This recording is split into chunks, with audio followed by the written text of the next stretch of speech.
nitakufa kweli jamani. Nikaanza kujihurumia.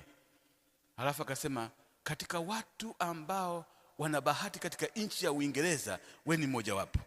Imekuwaje na mwili wote huo, kilo 100 hizo, nina kilo 100 wakati huo, mwili wote huo imekuwaje una BP ya 110/70? Nikatoka paka, umeoa? Akasema nimeoa. Una watoto 5? Sasa sikuendelea zaidi. Akasema hii si kawaida. Nikaja, mimi najua mishipa yangu hii ya damu mimi haina cholesterol ya wanyama, haimo kabisa. Cholesterol ya wanyama kwenye mishipa yangu mimi haimo. Kwa hiyo damu inakwenda tu vizuri, sina shida.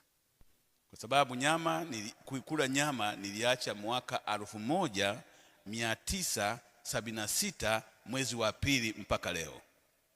Hapa haingii mbuzi, ng'ombe, kuku, samaki, kondoo hawaingii. Yanaingia majani.